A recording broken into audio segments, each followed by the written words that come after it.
We'll look at Numbers 15 in sequence, but I want you to notice this. Numbers 15 and verse 22.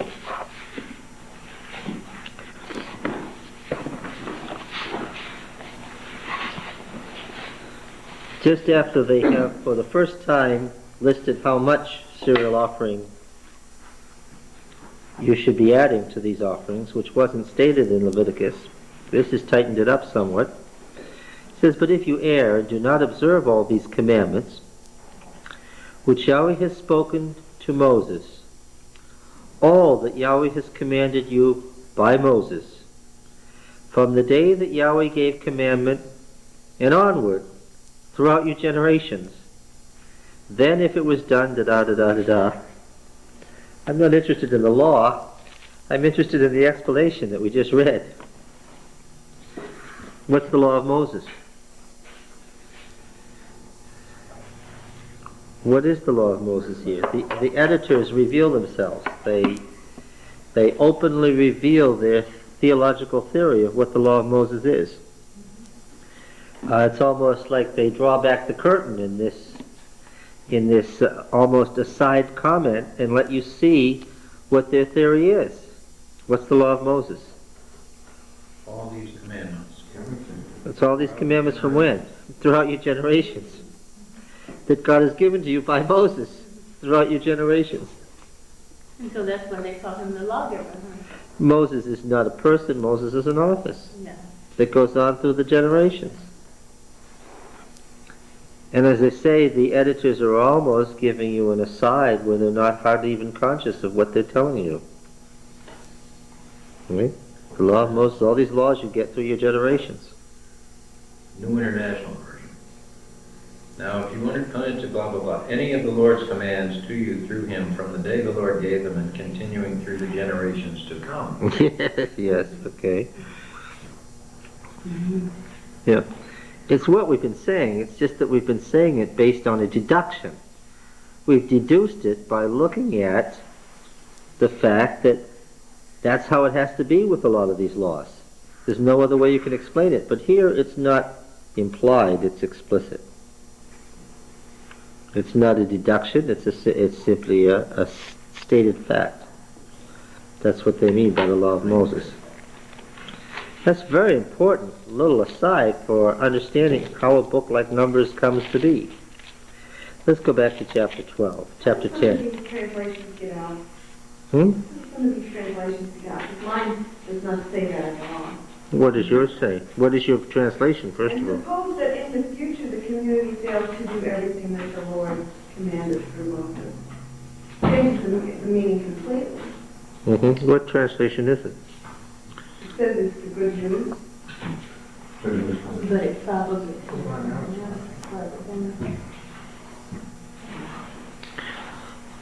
But it takes what you're saying and changes that completely around. Yeah. And it does in a lot of cases. The problem with translation is you're constantly faced with how literal to translate. The closer you come to the original words in translating the literal words into the other language, the more the new readers might not know what you're talking about. So you've either got a literal translation, which is an attempt to translate the words of the other language into equivalent words in this language, or else you've got a sense translation. And what's a sense translation? Like the New English Bible or the New English Version. That's where they don't attempt to give you what the original words were, but a parallel sense in the new language. That's always a risk, because the parallel sense in the new language may be only a guess, and may not correspond closely enough to the words. So there's this parameters all the way from the sense translation to the almost paraphrase of the meaning translation. You've always got to decide when you're translating something, what exactly shall I say here? Shall I say what the words say, or shall I say what it means in today's English? And sometimes it just gets too far away, too much of a paraphrase. But that verse, the way that you're reading it in these other translations is all the laws that may come in the future. Yeah. And this is saying, if you disobey some law that God gave Moses in the future. Yeah. They don't like the meaning of the Hebrew. They want, changing that. that's right, they want to paraphrase it into something different. Well, all the words aren't there.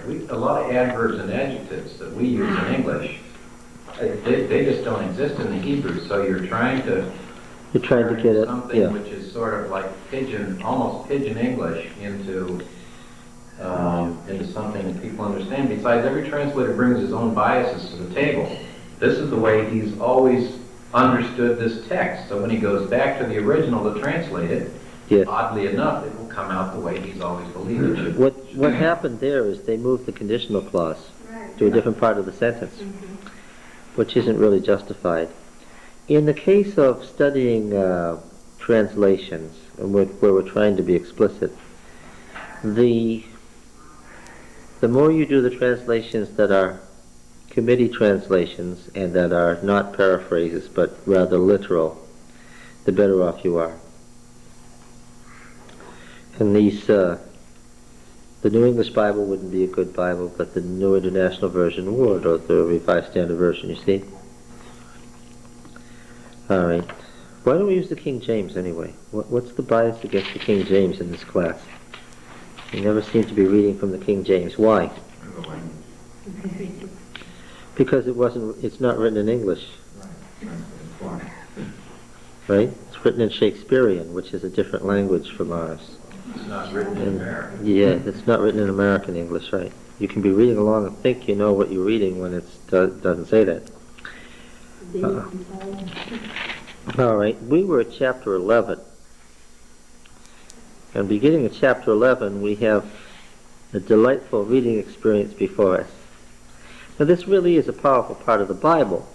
And after we've taken the text apart, we have to put it back together again, because the responsibility of exegesis is to treat the text as it stands.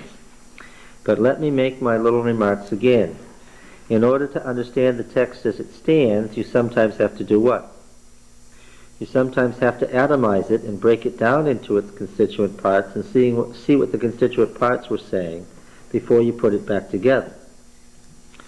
You can't leave it broken up into little pieces, because that won't deal with the text as we have it. And after all, the people who put it together as we have it for a reason.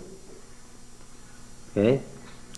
But now when we come to chapter 11, we have the first of a series of stories that are in fact edits of more than one source put together. One source is the old source of the family of Moses. And it's a continuation of the original narrative source that we saw in Exodus. For it to make any sense, we've got to go back and read the beginning of the story again as it exists in Exodus. It's the story of, what shall we say, the redemption wrought by Moses. When I say it's the memory of the wilderness events through the family of Moses, I'm positing a theory, an editorial theory of where this comes from and why it's here, as an alternative to the liberal theory of late sources and the fundamentalist theory of no sources at all. The sources are here. They obviously stand before us. Why do I have to reject the fundamentalist theory? Because I just read. I just looked at it and saw that the sources are here.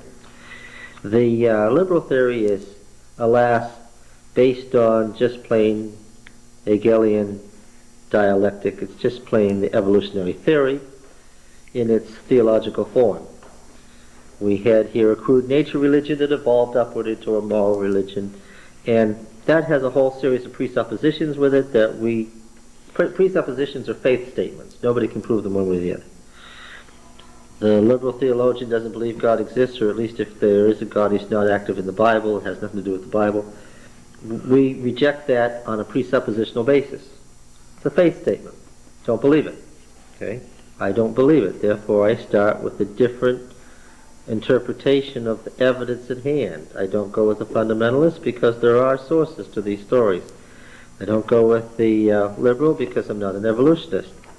I don't believe that.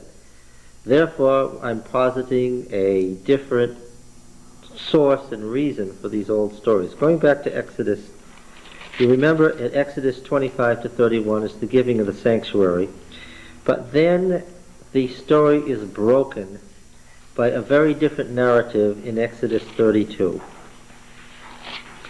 Exodus 32, 33, and 34 contain a whole different concept of the covenant at Sinai, having nothing to do with the sanctuary, and having everything to do with the person of Moses himself as an individual. 32:1. When the people saw that Moses delayed to come down from the mountain, the people gathered themselves together to Aaron and said to him, "Up, make us gods who shall go before us. As for this Moses, the man who brought us up out of the land of Egypt, we do not know what has become of him." We talked about the minimizing of Moses in this verse.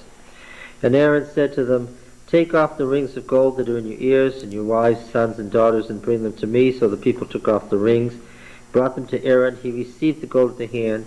He fashioned it with an engraving tool, and he made a molten calf, which is two different things. And they said, "These are your gods, O Israel, who brought you up out of the land of Egypt." Now you remember that in no small way this is connected to the polemic against the great Aaronite temple where? The great Aaronite temple where? It's been that long, huh? Let's keep your finger here. Let's go over to 1 Kings 12. 1 Kings 12. We stopped at this statement, "These are your gods, O Israel, who brought you up out of the land of Egypt." 1 Kings 12. Second.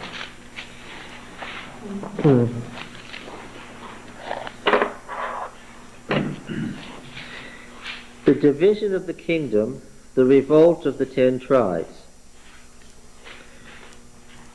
Rehoboam went to Shechem, for all Israel had come to Shechem to make him king. You remember Shechem was the old tribal league center. Remember we read in Deuteronomy, where are they going to meet every 7 years for the renewal of the covenant? What place? At the old sanctuary at Shechem, the Abrahamic sanctuary, the city that they made a league with that they never destroyed, Shechem. And when Jeroboam the son of Nebat heard of it, then Jeroboam returned from Egypt, and they sent and called him, and Jeroboam and all the assembly of Israel came and said to Rehoboam, "Your father made our yoke heavy. Now therefore lighten the hard service of your father and his heavy yoke upon us, and we will serve you." This is the old tribal league saying we don't automatically owe fidelity to the house of David or to your monarchy. Okay? And no less a person than General Jeroboam, who rebelled against Solomon and fled to Egypt, is among them. Now you remember that it was that Solomon had sought the tribal league's sanction at the high place at Shechem when he was a young king. Remember that? And there's the story of his getting the promise of wisdom at the site at Shechem. He said to them, "Depart for 3 days, then come again to me," which was wise. So the people went away, probably thinking he was going to give them this. Then King Rehoboam took counsel with the old men who had stood before Solomon his father while he was yet alive, saying, "How do you advise me to answer this people?" Here we're talking about the wisdom teachers. They said, "If you will be a servant to this people today and serve them and speak good words to them, when you answer them, then they will be your servants forever." The word fitly spoken, right? And he answered with a proverb, by the way. This is not a proverb that we can quote in Sabbath school class, but he forsook the counsel which the old men gave him, and took counsel with the young men who had grown up with him and stood before him. Now these young men had, if we understand it correctly, been trained by the old men, but they hadn't learned their lessons. He said to them, "What do you advise that we answer this people who have said to me, 'Lighten the yoke that your father put upon us'?" And the young men who had grown up with him said to him, "Thus shall you speak to the people who said to you, Your father made our yoke heavy, but do you lighten it for us? Thus you say to them, my little finger is thicker than my father's loins. And now, whereas my father laid upon... Okay, let's hit right upon it. My little finger is thicker than my father's erect penis. And now, whereas my father laid upon you a heavy yoke, I will add to your yoke. My father chastised you with whips, and I will chastise you with scorpions. Is this what the elders of Israel wanted to hear? He was playing on his father's reputation for fertility, of course. So Jeroboam and all the people came to Rehoboam the third day, and the king answered, come to me again the third day. The king answered the people harshly, and forsaking the counsel which the old men had given him, he spoke to them to the counsel of the young men, saying as he said. So the king did not hearken to the people, for it was the turn of affairs brought about by the Lord, that he might fulfill the word which the Lord spoke by Ahijah the Shilonite to Jeroboam, saying, and when all of Israel saw that the king did not hearken to them, the people answered the king, what portion do we have in David? We have no inheritance in the son of Jesse, which is an antithetical couplet, is a proverb.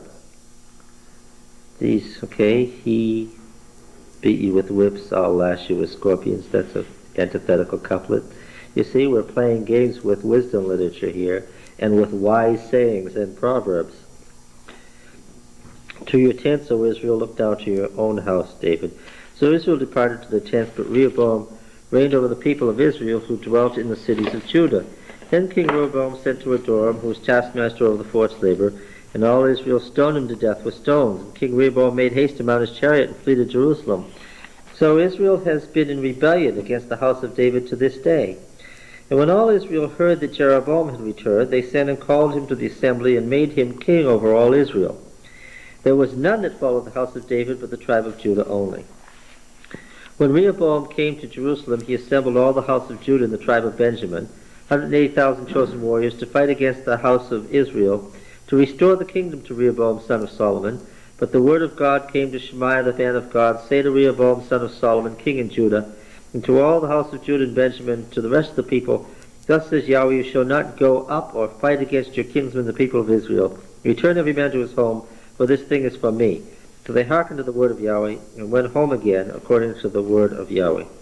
Then Jeroboam built Shechem in the hill country of Ephraim, and dwelt there. And he went out from there and built Penuel. So, first Jeroboam had Shechem, the old tribal center, sanctuary site, as his capital. And Jeroboam said in his heart, now the kingdom will turn back to the house of David. If this people goes up to offer sacrifices in the house of Yahweh at Jerusalem, and the heart of this people will turn again to their Lord, to Rehoboam the king of Judah, and they will kill me and return to Rehoboam the king of Judah. So the king took counsel and made 2 calves of gold. And he said to the people, you have gone up to Jerusalem long enough. Behold your gods, O Israel, who brought you up out of the land of Egypt. And what is it? It's a verbatim, word for word, of Exodus 32. And he set one in Bethel and the other in Dan, 2 Aaronite temples. 2 Aaronite temples. And this thing became a sin, for the people went to the one at Bethel and the other as far as Dan. He also made houses on high places and appointed priests from among the people who were not of the Levites. And Jeroboam appointed a feast on the 15th day of the 8th month, like the feast that was in Judah. And he offered sacrifices on the altar. So he did in Bethel, sacrificing the calves that he had made. And he placed in Bethel the priests of the high places that he had made. He went up to the altar which he had made in Bethel on the 15th day of the 8th month. In the month he had devised of his own heart. And he ordained a feast for the people of Israel, and went up to the altar to burn incense. Well, I see why. The road south, just before you get to the border, you come to Bethel. Bethel was also an ancient sacred shrine, sacred to the patriarchs. Which patriarch would we connect Bethel with? Jacob. Jacob. Yeah. Bethel, the house of God. He slept on the pillar and found it was the gate of heaven, right?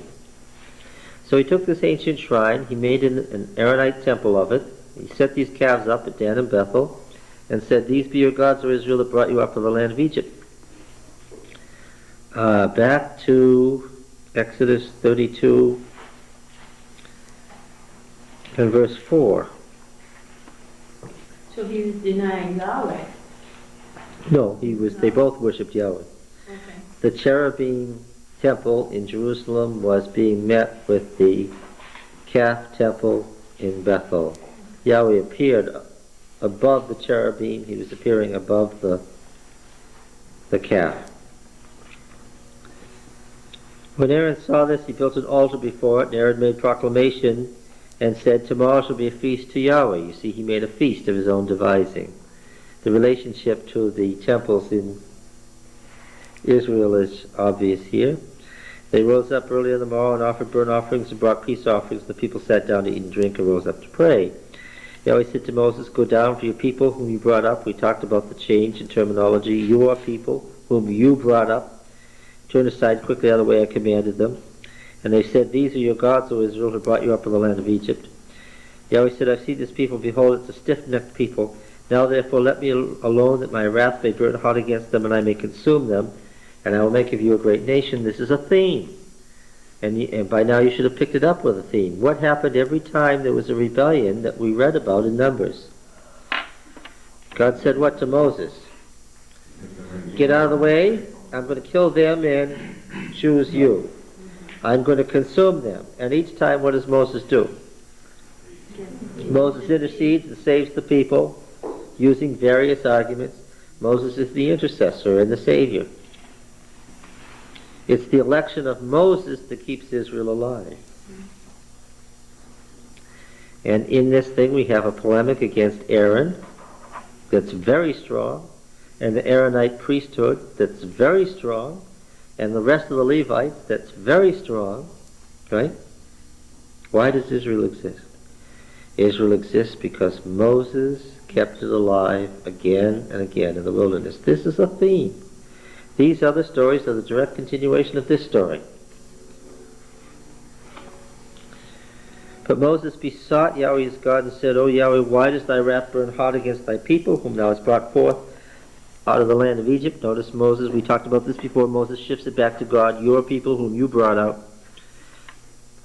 Why should the Egyptians say, this is a favorite argument that Moses uses in these stories, well, with evil intent did he bring them forth, slay them in the mountains. Then remember the covenant with Abraham, Isaac, and Jacob, that you'll give the land to your descendants. Then Moses comes down from the mountain, right? Joshua appears in these stories as Moses' assistant, right? And there's the noise of war, verse 18. Not the shouting for victory, the sound of the cry of defeat, but the sound of singing that I hear. As soon as he came near the camp and saw the calf and the dancing, Moses' anger burned hot, and he threw the tables out of his hand and broke them at the foot of the mountain, signifying what? That the covenant made with Israel was broken. That's over. Ground it up, bade the people drink the calf. And asked Aaron, "What did the people do to you?" And Aaron, of course, pleads that he can't figure it out himself. He threw the gold in the fire and the calf came out. It's all very strange. Moses saw the people had broken loose, for Aaron had let them break loose to their shame among their enemies. Still angry about those temples in Dan and Bethel and everywhere else, where the Aaronites had done what? The Aaronite priesthood, by allowing that, had what? Had let them break loose. Yes. Moses stood at the camp and ordered the Levites to destroy all the leaders of this. Now, verse 30. On the morrow Moses said, "You've sinned a great sin. I now will go up to Yahweh. Perhaps I can make atonement for your sin." So Moses returned to Yahweh and said, "Alas, this people have sinned a great sin. They have made for themselves gods of gold. But now if thou wilt forgive their sin, if not, blot me, I pray thee, out of thy book which thou hast written." Yahweh said to Moses, "Whoever has sinned against me, him will I blot out of my book. And now go lead the people to the place of which I have spoken to you. Behold, my angel shall go before you. We're right at the center of the theology now. Nevertheless, in the day when I will visit their sin upon them. And Yahweh sent a plague on the people because of the calf which they had made. This is another theme, the sending of the plague. Now, it's very important. We've got to catch this here in 33 and 34. Yahweh said to Moses, Depart, go up hence, you and the people whom you brought out of the land of Egypt, to the land which I swore to Abraham, Isaac, and Jacob, saying to your descendants, I will give it. And I will send an angel before you. I'll drive out these following peoples. Go up to a land flowing with milk and honey. Another key phrase in this set of stories that we're reading. But I will not go up among you, lest I consume you in the way, for you are a stiff-necked people. It's God's refusal to go with them, to leave the sacred mountain. When the people heard these evil tidings, they mourned, and no man put on his ornaments, for Yahweh said to Moses, Say to the people of Israel, You are a stiff-necked people. If for a single moment I should go up among you, I would consume you. God's refusal to go with Israel to the promised land. This is very, very important now. It's part of the theology of the stories we're reading. So now put off your ornaments, and they did so from Sinai onward. Now, Moses' tent, verse 7. Now Moses used to take a tent and pitch it outside the camp, far off from the camp. Why? Let's restate the theology of Moses' tent. Why was Moses' tent outside the camp? Because of God. In the middle of them, he would kill them. Yes, if God was in the midst of them, he would consume them. Theology of Moses' tent was God had to meet Moses outside the camp, otherwise they'd all be dead. And everyone who sought Yahweh would go out to the tent of meeting, which was outside the camp. Whenever Moses went out to the tent, all the people rose up, and every man stood at his tent door. This is going to be key to our understanding these stories. When Moses is talking to God at the tent of meeting, where are the people? They're standing at the tent door. Moses is at the tent door of the tent where God comes down to meet him. They're talking at that tent door. The other folks are standing in their tent doors. This is the moment. Is this before the temple? I mean, the tabernacle? No, this is right in the middle of the tabernacle. 25 to 31 is the mortar to build the tabernacle. 35 to 40 is the building of the tabernacle. You weren't here, I can tell. Somebody tell him the sad story. What are the facts now? What are the facts about the tent of Moses and the sanctuary? What are the facts? There were two tents. They're both there, all the way through. And you have to decide, do I like the tent of Moses better and throw out the sanctuary? Do I like the sanctuary better and throw out the tent of Moses? Or do I say they were both there? Okay, now then. Of course, what was the theology of the sanctuary? What was the theology of the sanctuary? What very different theology was the theology of the sanctuary? Exodus 25:8. God was involved in the midst of them. What? God was involved in the midst of them. Yeah, let them make me a sanctuary so that what? The very purpose was, read it, 25:8, famous passage, proof text, memory verse, and let them make me a sanctuary in order that I may dwell among them. Right? And the very theology of Moses 10 is what? I can't dwell among them because if I did, it would consume them. Now, in this passage of the giving of the sanctuary, Exodus 25 to 31, do you remember that it ended in 29 and 30 and 31 were an appendix? And this is how the original order to build the sanctuary ended. Exodus 29, verse 45.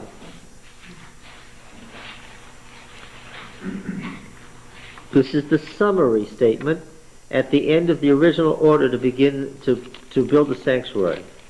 30 and 31 are appendices. And I will dwell among the people of Israel, and I will be their God, and they shall know that I am Yahweh their God, who brought them forth out of the land of Egypt, that I might dwell among them. I am Yahweh their God.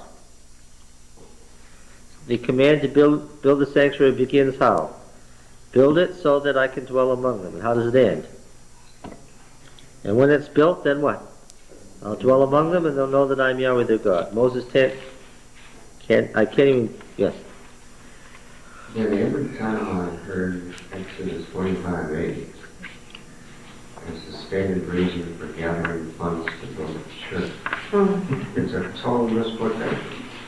Is it or not? Well, no, in its context, it was the original order to build the sanctuary. Okay. Then we just have to keep reading that didn't happen. Precisely. In other words, the monies that we collect to build a church is so God can live outside. Well, that's if you throw out the sanctuary and keep just Moses' tent. But even in any case, God was not present in the sanctuary in their midst, or they would be consumed. Therefore, he must have been outside. We're right back to the very essence of the problem. And what is that? We have two conflicting theologies here. The sanctuary theology is the theology of the tent of meeting in their midst, where God dwelt in the midst of them. Moses' tent is the tent of meeting where he's outside because he can't dwell in the midst of them. They're both in Exodus. Okay, where are we? Now, let's ask what you think about then. Which did they have? Moses' tent or the sanctuary? Oh, They had both. oh. Well, let's read on. Now, we're going to find out some other important things here.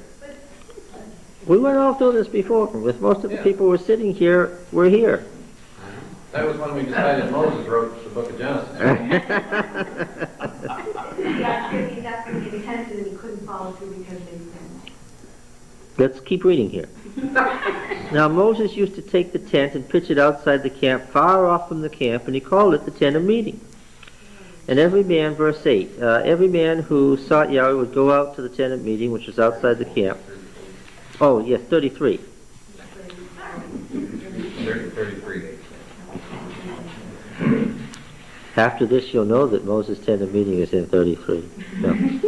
Well, how do I know that? Well, I know that 25 to 31 is the original command to build the sanctuary. I know that 32 is the golden calf, and 33 and 34 is the reinstitution of a new covenant through Moses. And I know that 35 to 40 is the building of the sanctuary. Now let's see. Whenever Moses went out of the tent, all the people rose up, every man stood at his tent door, which I said just now was significant, and looked after Moses until he'd gone into the tent. When Moses entered the tent, the pillar of cloud would descend and stand at the door of the tent. And Yahweh would speak to Moses, and when the people saw the pillar of cloud standing at the door of the tent, all the people would rise up and worship, every man at his tent door. So the worship is going on at the tent door of each tent.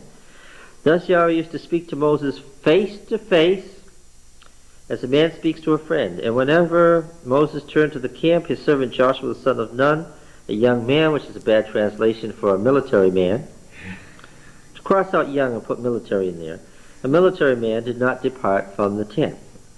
Moses said to Yahweh, all of this is by way of background to get back to the problem of God saying, I'm not going with you. Moses said to Yahweh, see, thou sayest to me, bring up this people, but thou hast not let me know whom thou wilt send with me. You just said an angel. Yet thou hast said, I know you by name, and you have also found favor in my sight. Moses is unique here. Now therefore I pray thee, if I have found favor in thy sight, show me now your ways, that I may know thee and find favor in thy sight. Consider too that this nation is thy people. And he said, my presence will go with you, and I will give you rest. So what did he say first? He said what? I won't go. I'll send an angel. I'm not going with you. Not leaving this mountain. I won't go. And Moses said what? In essence, Moses said what? If you're not going, what? Yes. Yes. If I really have favor, then what? Go with me. And so what does God do, relenting? He says what? All right, I'll go. And he said to him, because he's pushing it, he wants to make sure, If thy presence will not go with me, do not carry us up from here. For how shall it be known that I found favor in thy sight, I and thy people? Is it not in thy going with us, so that we are distinct, I and thy people, from all of the other people on the face of the earth? And Yahweh said to Moses, this very thing that you've spoken I will do. For you have found favor in my sight, and I know you by name. Moses said, the name being the character. Moses said, I pray thee, show me thy glory. He said, I will make all my goodness pass before you and proclaim before you my name, Yahweh, and I will be gracious on whom I will be gracious, and I will show mercy on whom I show mercy. But he said, you cannot see my face, for man shall not see me and live. Yahweh said, behold, there is a place by me where you can stand on the rock, and while my glory passes by, I'll put you in a cleft of the rock and cover you with my hand until I have passed by. Then I'll take away my hand, you shall see my back, but my face shall not be seen. Yahweh said, cut 2 tables of stone like the first, and I'll write on the tables the words that were in the first tables which you broke. Be ready, come up to Mount Sinai. Present yourself there on the top of the mountain. No man shall come with you, nor the flocks nor herds, so forth. Verse 5. And Yahweh descended in the cloud and stood with him there and proclaimed the name of Yahweh. Yahweh passed before him and proclaimed, Yahweh, what does it mean I am? I am a God, merciful and gracious, slow to anger and abounding in steadfast love and faithfulness, keeping steadfast love for thousands, forgiving iniquity and transgression and sin, but who will by no means clear the guilty, visiting the iniquity of the fathers on the children's children to the 3rd and 4th generation. And Moses made haste to bow his head to the earth and worshipped and said, if now I have found favor in thy sight, O Lord, let the Lord, I pray thee, go in the midst of us. He's still saying that, but he's pushing it each time. First it was, okay, you'll go. I want your presence to go with me, or I'm not going. Now it's, I want your presence to go in the midst of us. She said she couldn't do. Although it is a stiff-necked people, pardon our iniquity and our sin and take us for thine inheritance. He said, yeah, it's a stiff-necked people. If you went in their midst, you destroy them. So what should you do? The way to solve this dilemma is what? Forgive their sin, and then what? Then you can go. He said, behold, I make a covenant. Now, catch this second covenant, because the theology of the second covenant, who is it with? It's with Israel, but how? Through Moses. The first one, God spoke to the people of Israel. It was between God and Israel. Here it's through God and Israel, all right, but it's to Moses. I will do marvels such as not been wrought in the earth or in any nation, and all the people among whom you are shall see the work of Yahweh, for it's a terrible thing that I will do with you. Okay. And then, of course, he gives the Decalogue over again. Right? Of course, it's a different 10 Commandments than the ones in Exodus 20. We've already discussed that. In chapter 11, or excuse me, verse 11 of chapter 33, it says that he spoke to Moses face to face. Yes. And verse 20 it says that he could not see God's face. Yeah. God. So Do you think that that's a contradiction, or do you think face-to-face is a phrase? Meaning directly. Yeah. I think the face-to-face means the same thing in Hebrew I think that it means in English. They had a face-to-face meaning, meaning God was right there, not that he saw his face. Yes. And There then, were no intermediaries, as was usually the case between luminaries. that's right. That's the point. There were no... It could even have been, for example, in today's setting, it could be Gorbachev and Bush on the phone. That would be, in this context, a face-to-face meeting. That's right, with nobody in between. They talked directly. No translators, they talked directly to each other. That's right. All right, so after we give the ritual 10 Commandments, which are contained in Exodus 34 from verse 11 to verse 26 inclusive, after the second Decalogue, verse 27, and Yahweh said to Moses, write these words, in accordance with these words I have made a covenant with you and with Israel. And he was there with Yahweh 40 days and 40 nights. He neither ate bread nor drank water, and he wrote upon the tables the words of the covenant, the 10 Commandments. When Moses came down from Mount Sinai with 2 tables of the testimony in his hand, as he came down from the mountain, Moses did not know that the skin of his face shone, because he had been talking with God. And when Aaron and all the people of Israel saw Moses, behold, the skin of his face shone, and they were afraid to come near him. And Moses called to them, and Aaron and all the leaders of the congregation returned to him. And Moses talked with them, and afterward all the people of Israel came near, and he gave them in commandment all that Yahweh had spoken with him on Mount Sinai. And when Moses had finished speaking with them, he put a veil on his face, but whenever Moses went in before Yahweh to speak with him, he took the veil off until he came out. And when he came out, the people of Israel, he told what had been commanded, the people of Israel saw the face of Moses, that the skin of Moses' face shone, and Moses would put the veil on his face again until he went in to speak with him. All of this lies behind these stories. Without that, without those chapters, these chapters in Numbers don't make much sense. All right. Now, So which was it? oh, which tent? Now, verse 11:1, Numbers 11:1. 11:1. Follow closely now. This is complex. The people complained in the hearing of Yahweh about their misfortunes, and when Yahweh heard it, his anger was kindled. Now this is a theme. And the fire of Yahweh burned among them and consumed some outlying parts of the camp. Then the people cried to Moses, and Moses prayed to Yahweh, and the fire abated. So the name of that place was called a burning. This is an etiological tale explaining how a place got a name, because of the fire of Yahweh that burned among them. Now this is a setting here. We're following an itinerary, and an itinerary notice has already been given that they've moved from the wilderness of Sin to the wilderness of Paran. Verse 4. Now this follows directly. This is a setting. Verse 4, 1 to 3 is not unrelated. It's a setting for what happens next. Now the rabble that was among them had a strong craving, and the people of Israel also wept again and said, "Oh, that we had meat to eat. We remember the fish we ate in Egypt for nothing, the cucumbers, the melons, the leeks, the onions, and the garlic." Actually, it does sound rather good, doesn't it? "But now our soul is dried up, and there's nothing to look at but this manna." Remember, manna means, what is it? Manna, what is it? Now, in parentheses, just this is a little aside. The manna was like coriander seed, its appearance like bdellium. It's a resinous thing, gold-colored.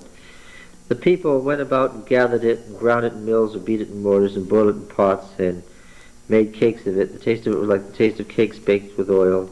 When dew fell on the camp in the night, the manna fell with it. I told you before that the manna is still there. We could go collect it to this very day. Moses heard the people weeping throughout their families, every man at the door of his tent. And the anger of Yahweh blazed hotly. Now catch it closely now.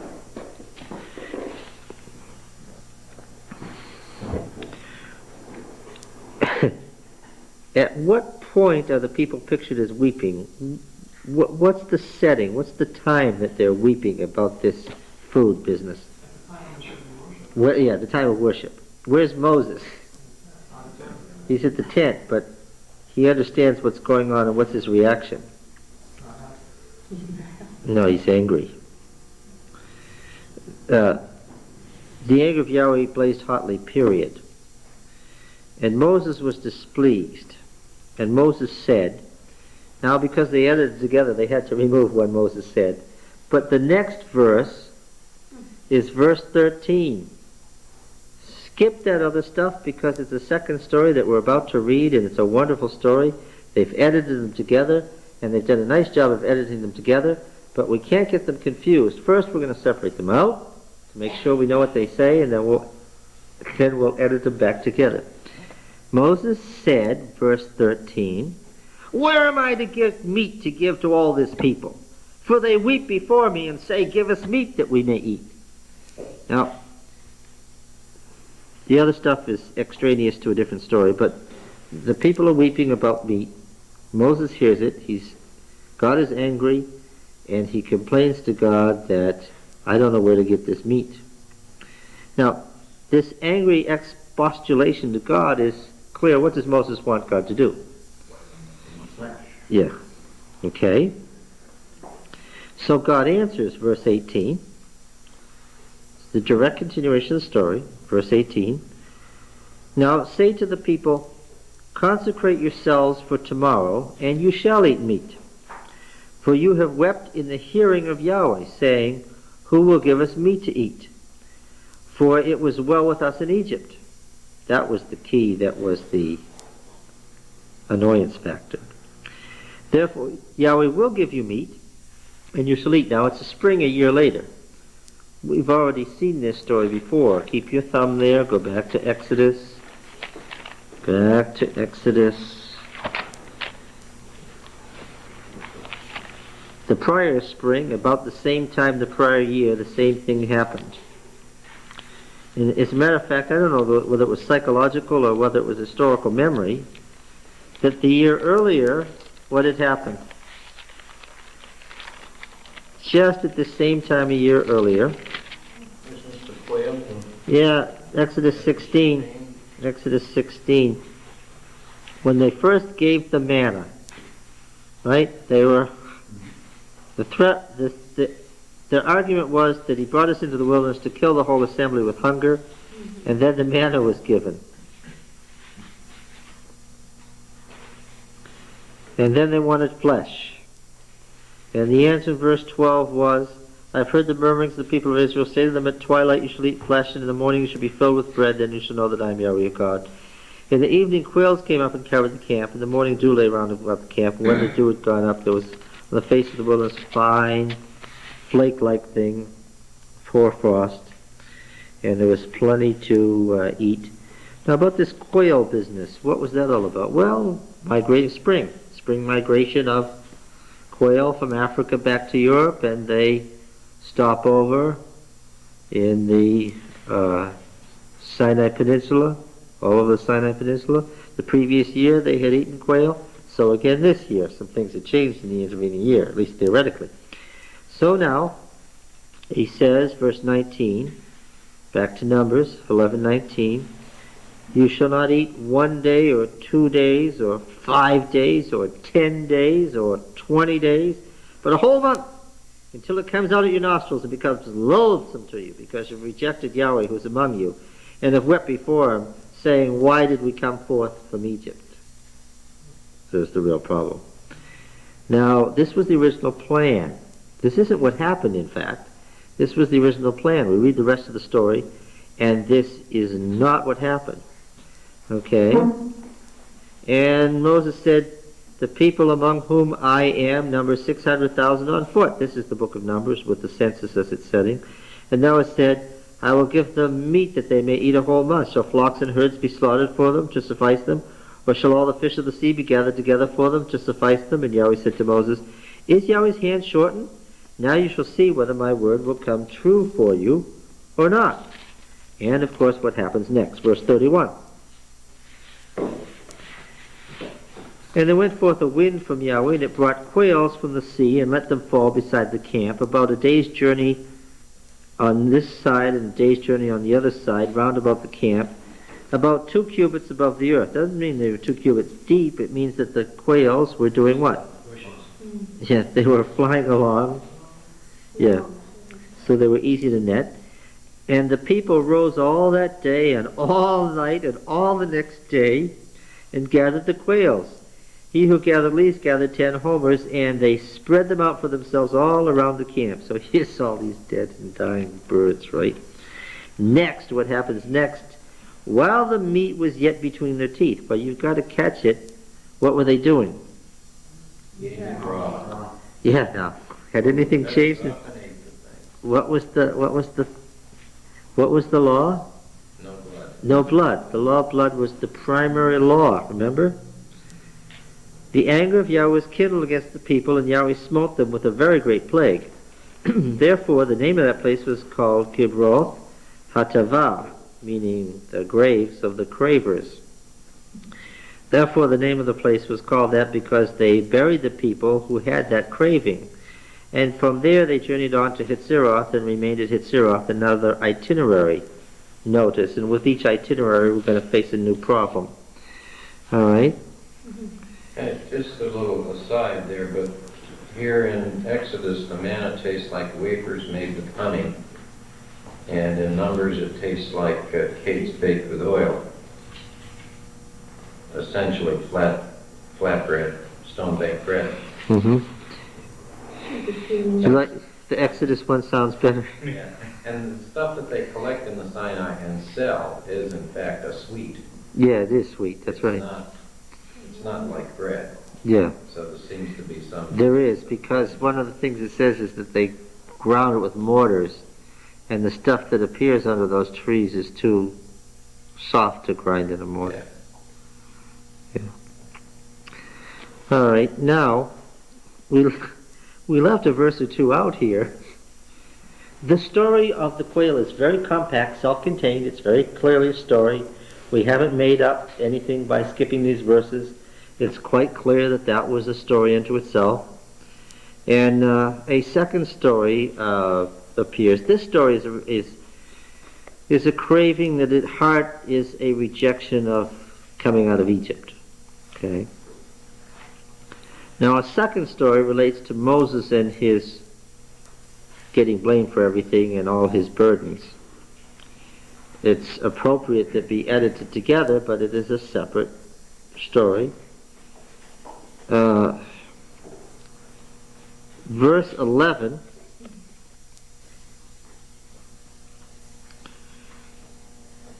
We'll see it here clearly.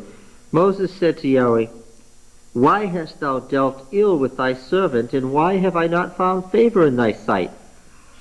What was that phrase back in Exodus 34, 33 and 34? The covenant was based on the fact that Moses what? Had found favor in the sight of Yahweh. Now something has happened where Moses is going back and saying, what? I thought you said what? Yeah, in your sight. And what? Why have I not found favor in thy sight, that thou dost lay the burden of all this people on me? Did I conceive all this people? You can tell he's frustrated. Did I bring them forth that thou shouldst say to me, carry them in your bosom as a nurse carries the sucking child to the land which thou didst swear to give their fathers? I am not able to carry all this people alone. You see, it's the rest of the sentence. It just continues on. Verse 13 is an intrusion from the other story. He's talking about carrying them in his bosom. He says, I am not able to carry all this people alone. The burden is too heavy for me. If thou wilt deal thus with me, kill me at once. If I find favor in thy sight, that I may not see my wretchedness. Really, if this is it, then favor in your sight would be what? To be dead. Kill me now. And Yahweh said to Moses, gather for me 70 men of the elders of Israel, whom you know to be elders of the people and officers over them. Now I know why 70. What was the heavenly court like? How many gods surrounded El? 70. Yeah.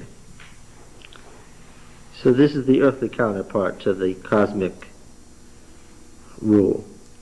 Gather for me 70 men of the elders of Israel, whom you know to be the elders of the people and officers over them, and bring them to the tent of meeting, and let them take their stand there with you. Okay. So, what tent of meeting?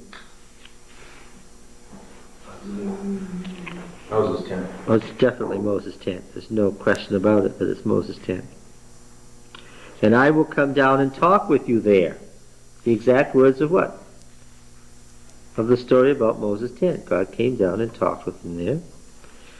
And I will take some of the spirit which is on you and put it on them, and they shall bear the burden of this people with you, that you may not bear it alone. Verse 24. So Moses went out, and he was in his tent. He was in the tent of meeting. So Moses went out and told the people the words of Yahweh, and he gathered 70 men of the elders of the people. I imagine these are the same 70 elders he took up on Mount Sinai with him. in Exodus, what was it, 24? He gathered 70 men of the elders of the people and placed them round about the tent. Then Yahweh came down in the cloud. These are all details from what? Exodus. Exodus what? Depends on what chapter you... No? 30, 33 and 34 about Moses' tent. Yahweh came down in the cloud and spoke to him and took some of the spirit that was on him and put it on the 70 elders. Mediated through Moses. He doesn't take some of the spirit and put them on directly. If these 70 elders get some of God's spirit, how do they get it? It's some of Moses' share. Got it? The grace is mediated through Moses. He put it on the 70 elders, and when the Spirit rested on them, they prophesied. This is early prophecy where they were ecstatic, as in Judges, but they did so no more. So they prophesied how often? Once. Now the gift of prophecy then, this is all about prophecy in Israel. The gift of prophecy is what? Was part of Moses' function that was mediated off to prophets. This is all about Moses' office as judge as opposed to the prophets. If you met one of the prophets somewhere and you met Samuel, who was greater? Samuel, why? He was Moses. And these other guys were what? They were, they had some of his spirit. Get it? Prophecy is, and we're going to find this out again, this isn't the last story to say this, prophecy is inferior to the judgeship of Moses. And it only existed why? Because Moses said what? He didn't want it all. It's too heavy for him. This is theology now about the role of Moses. Okay? Now then, it says right in the story that he brought the 70 out, he set them around him just like the heavenly court. Then there's an addition to the story that doesn't exactly agree in detail with that. This addition says what? He didn't take the 70 out and set them around him. What did he take out? He took 68. Now 2 men remained in the camp. This is a definite addition. It's also very important because it says that you can have the gift of prophecy and not be in Moses' presence. This is a theological statement. Remember what I've said so many times, that the theology is in the story? Now 2 men remained in the camp, one named Eldad and the other Medad, and the Spirit rested upon them. They were among those registered, but they had not gone out to the tent. That's pretty clear where the tent was. And they prophesied in the camp. The tent is what? Outside the camp, yes. And a young man ran and told Moses, again, when we have Na'ar, we're talking about a military man. A military man ran and told Moses, Eldad and Medad are prophesying in the camp. And Joshua the son of Nun, the minister of Moses, it's very interesting, one of his chosen men said, so he was among the 70, said, My Lord Moses forbid them. But Moses said to him, Are you jealous for my sake? Would that all Yahweh's people were prophets, there's the term, that Yahweh would put his spirit on them, and Moses and the elders of Israel returned to the camps. It's about the gift of prophecy. That's what it's about. There was obvious friction. There was obvious friction in the time of Judges between what? Between the prophets, the bands of prophets, and the appointed judge. And what's this saying? It doesn't matter whether they prophesy around him or at some distance off, they are what? They are partaking of Moses' spirit. They are not over him. They are not counterparts to him. They are his assistants. They are not in any way equivalents or any way divergent from the office of Moses. And here's how a story, an etiological story. What's an etiology? Well, in anything, etiology means what? The study of the origin. And here's how the origin of thing explains the continued function of the thing. Got it? The origin of the thing explains the continued function of the thing.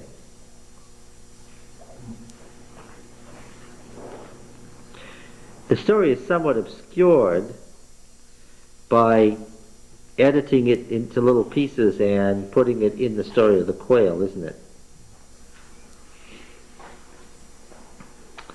Looking at it from 35 centuries later, after the events, and maybe 30 centuries after they wrote it down, with the benefit of hindsight, what would we say to the biblical editors? Go back to high school. You probably would have... What? Go back to high school. No, but see, they weren't worrying about it. We could say to them, no, from 30 centuries later, we could say to them what? It probably would have been better if you just left the two stories side by side here in the chapter instead of editing them together. It would be clearer for us. Then we would have the trouble of which one to believe. Well, but no, it would just... Drive to the same point. Yeah. The quail story is really a rejection of God, and Moses is just sort of there as a mouthpiece who's not very sure what God's going to These are do. both about the preeminence Okay. of Moses. Yeah, they're all about the Stories preeminence are of... both about the preeminence of Moses. They all are. Not just these two. They all are. Okay. This whole thing in the wilderness is the denial or rejection of Moses as the covenant mediator. That's what this is all about. If you don't catch that point, you're missing what it's all doing here. Next comes chapter 12. Miriam, what? So which of the two tents was there? Chapter 12, verse 1. Miriam spoke repeatedly against Moses because of the Cushite woman whom he had married. Now I'm editing the biblical text ruthlessly. No, I'm not making it up. The verb in Hebrew is second person singular, feminine. You know these inflected languages where the endings you can tell what it is? It's second person singular feminine. So what does it say? Who spoke repeatedly against Moses? Miriam. The and Aaron is read back from later in the story, where he's held responsible for his sister.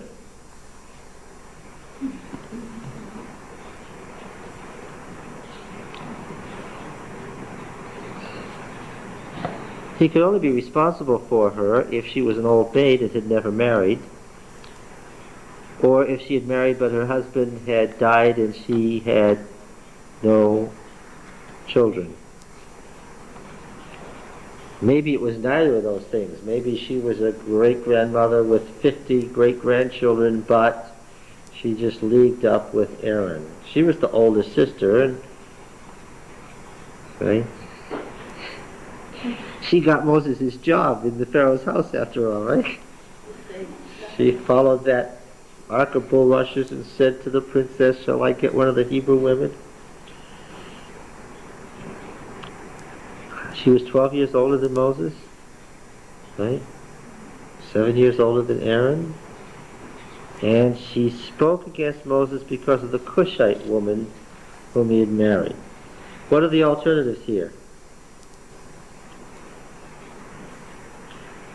Moses' wife had died and he'd married another woman, or the Cushite woman is, well, one first alternative is that it's a second wife, or the Cushite woman is His first wife. his wife, whose name was Zipporah. I thought she was a Midianite. Maybe this was Sherman. Yeah, she was the daughter of the Yethro. Yes. And Isaiah said something that So Moses might have they may have used Cushite as a term of contempt for Zipporah. Yes, the Cushite Her Midianite background. Cushite might just mean southerner, or might just mean dark person, that the Arabs of the Sinai Peninsula might have been brown, and they are brown. Some of them down there, you look at them in the sun after centuries, and they're just brown. Cushite means Libyan or Ethiopian. It also is a term used for India in Genesis 10. And so it could mean southern people who are what? Dark. Okay. The March Through the South. We're going to read a number of these poems, but let's look at Habakkuk 3 right now. The margin here is the King James says narrated. The margin is said taken, not like, taken. Okay, it's all right. It's a good. So that would give her reason to complain. Well, taken is a Hebrew term for taken in marriage. That's okay. King James says an Ethiopian woman as opposed to Cushite. Yeah. That's an interpretation of Cush. Yeah. This is the March Through the South. This is one of these mythic poems, Habakkuk 3. This is one of these mythic poems where the language of myth is used, where you take the historical narrative and you turn it back into myth. Remember, we've been talking about the relationship of myth and history, myth and history. This is the Exodus in mythic form, not historical form. Okay? And we see this in some of the Psalms. We're going to read them all, one by one, but let's read this one. Very early Hebrew poetry, very old archaic spellings and archaic methods of poetry. What's it doing in a late prophet like Habakkuk? Oh, we'll talk about that when we get to Habakkuk. Now, Habakkuk 3, verse 3. El came from Teman, and the Holy One from Mount Paran. Right away I noticed the sacred mountain is the sacred mountain of Paran, the wilderness of Paran, not the sacred mountain of the wilderness of Sin. There's enough of these things to give you a biblical headache. The sacred mountain was only 10 days' journey off to Elijah, which is the sacred mountain in Paran, not the sacred mountain in Sinai. Let's leave that aside for the moment. El came from Teman and the Holy One from Mount Paran. His glory covered the heavens, and the earth was full of his praise. His brightness was like the light. Rays flashed from his hands. Rays? What? Thunderbolts. Lightning bolts.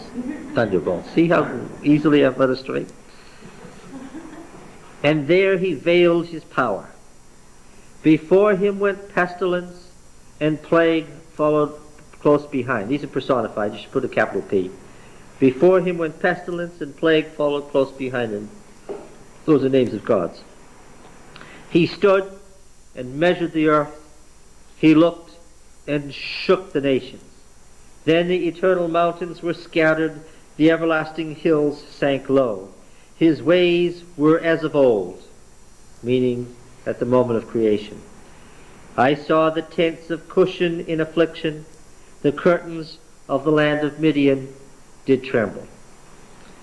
Was thy wrath against the rivers, O Yahweh? Was thy anger against the rivers, or thy indignation against the sea? When thou didst ride upon thy horses, upon thy chariot of victory, thou didst strip the sheath from thy bow, and put the arrows to the string. Thou didst cleave the earth with rivers. The mountains saw thee and writhed. The raging waters swept on. This is the battle between the life god and the god of the sea, the god of chaos, the god of death. This is the old mythic war between the gods of the upper world and the underworld. The sea and Prince Sea, and the rivers his assistants who tried to drown the living God. The mountains saw thee and writhed, the raging waters swept on, the deep gave forth its voice, it lifted its hands on high. The sun and moon stood still in their habitation, at the light of thine arrows as they sped, at the flash of thy glittering spear. Thou didst bestride the earth in fury. Thou didst trample the nations in anger. Thou wentest forth for the salvation of thy people, for the salvation of thy anointed. Thou didst crush the heads of the wicked, laying him bare from thigh to neck. Thou didst pierce with thy shafts the head of his warriors, who came like a whirlwind to scatter me, rejoicing as if to devour the poor in secret. Thou didst trample the sea with thy horses, the surging of the mighty waters. Right? The victorious march through the south, one of the many mythic poems in the Bible about the conquest and the Exodus. We have a lot we could say about this, but I only read it for verse 7. And what's that? The parallelism of what? Cushan and Midian. Cushan meaning southerners, equated with Midian, the tribes of the south. One of many places we could look at. I am leaning now towards the, especially with the PL form of the verb, which is repetition, I'm leaning now toward the opinion that the woman in Numbers 12 is what? Zipporah.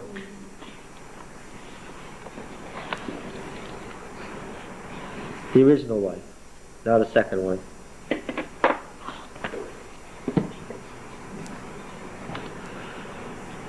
Right, the PL indicates repetition. She spoke repeatedly against Moses because of the Cushite woman whom he'd married. Now look, the theme is the denial and rejection of Moses.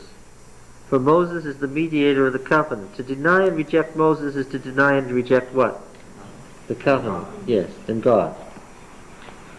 The denial is getting worse. Where is it coming from now? His brother and sister are now after him. And it's about the gift of prophecy again. See, what the folks who wrote Numbers, as it now stands, are saying is that this attempt to seize the Mosaic priesthood by the Levites, this attempt to seize the political power of Moses by the Reubenites, this attempt to seize the charismatic power of Moses by the prophets, this attempt to seize the priesthood by the Aaronites, all that's going on is what? Is a continuation of that denial of Moses that began in the wilderness. That's why I say it's the family of Moses that kept us alive. Why? They were the ones being attacked. And of course it passed from there to the judgeship. Miriam spoke repeatedly against Moses because of the Cushite woman whom he married.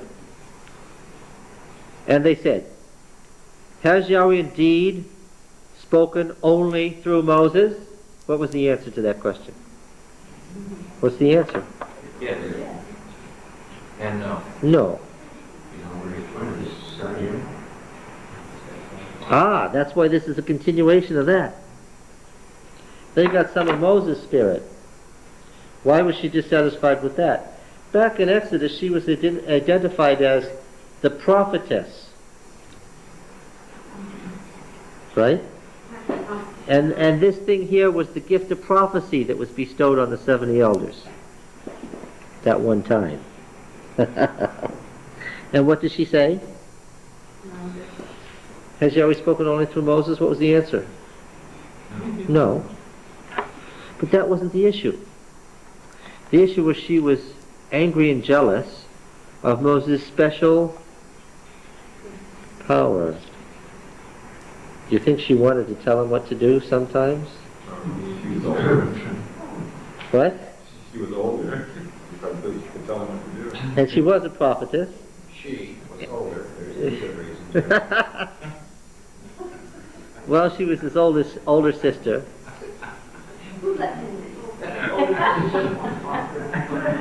Do you think she had authority in the Israel of the Exodus? Yes. Oh, I think she had authority. I think she probably had more authority than anybody but... Aaron and Moses. Oh, I wouldn't say Aaron and Moses. I think she had more authority than Aaron. Why? He's pictured again. Remember that in these stories, in this sequence of stories, how is Aaron pictured? As the guy who what? He does what? He does what? He does what he's told to do. Yes, he does what he's told to do. Like He can- whoever tells me. But he can be pushed. He can be pushed.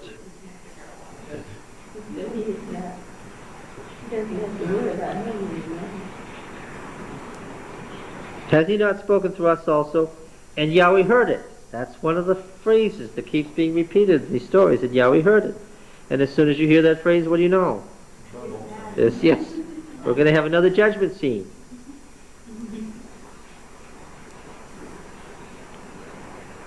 Now the man Moses was very meek.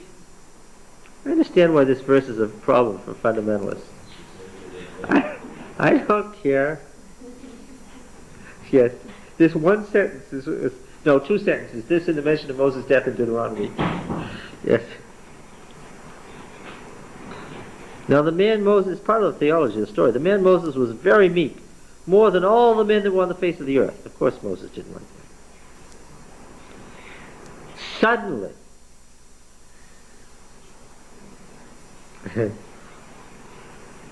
Yahweh said to Moses, to Aaron, and to Miriam, "Come out, you three, to the tent of meeting." Which tent? Out. This is Moses' tent.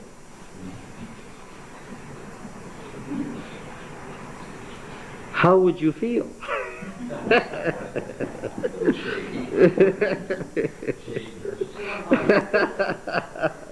Yes. I might check my lawyer, see what the will looks like. There would be absolutely nobody you could appeal to if God said, "Come here." And the three of them came out.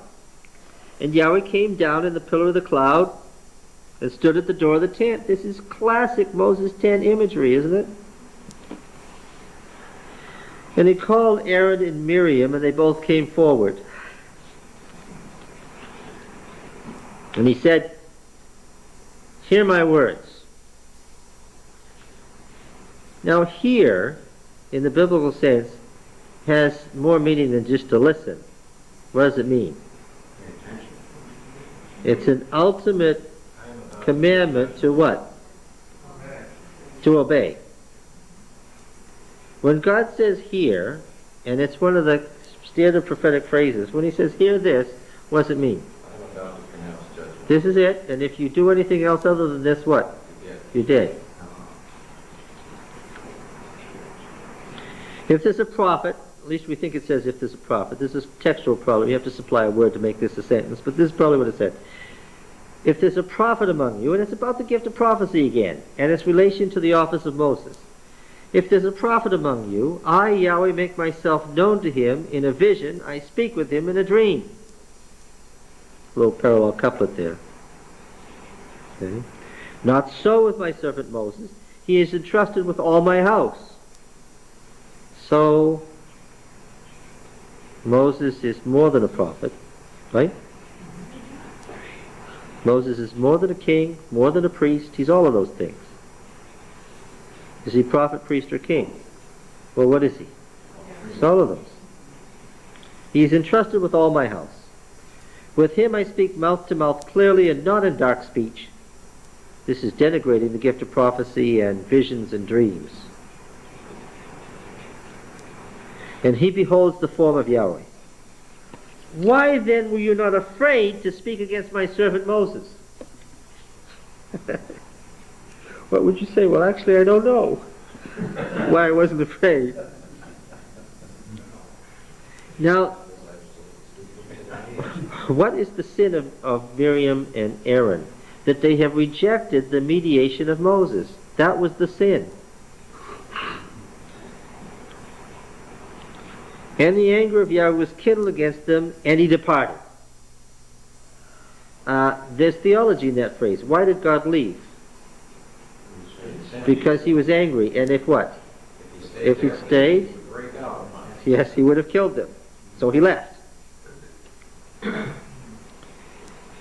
And when the cloud removed from over the tent, behold, Miriam was leprous as white as snow. And of course, that's God's sense of irony. That's his little joke there. Why?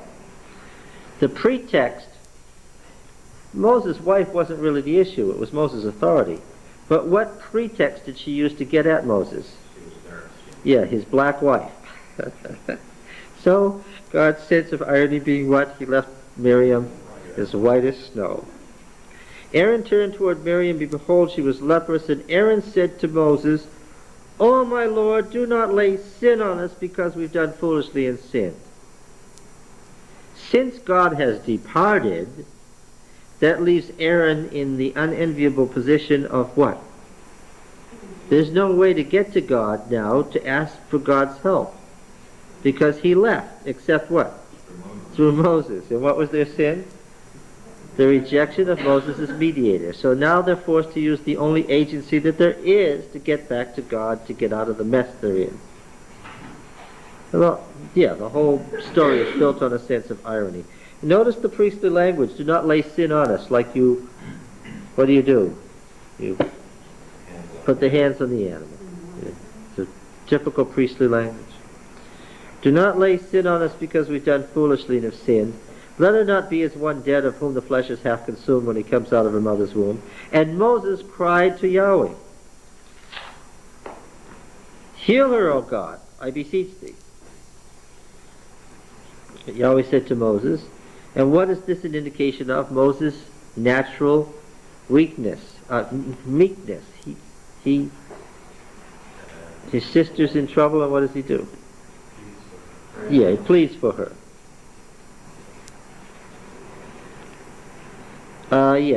Heal her, O God. But Yahweh said to Moses, if her father had but spit in her face, should she not be shamed 7 days? Let her be shut up outside the camp 7 days. This reflects the priestly literature of the anything that could make you unclean, you have to stay outside 7 days. Be brought in again. So Miriam was shut up outside the camp 7 days. People do not set out on the march. So Miriam was brought in again. After that, the people set out from Hazeroth and encamped in the wilderness of Paran. So as soon as we get an itinerary change, what are we going to get? Another problem. Now, did Aaron do this because he was afraid he was next? That's what really got to get out of the story. Is he looked at Miriam and said, "Oh!" No, I think the story as written indicates that Aaron was genuinely concerned for his sister. But he was concerned by himself because he said, "We have done foolishly and have sinned." Well, that's how the Aaron got put back into 12:1.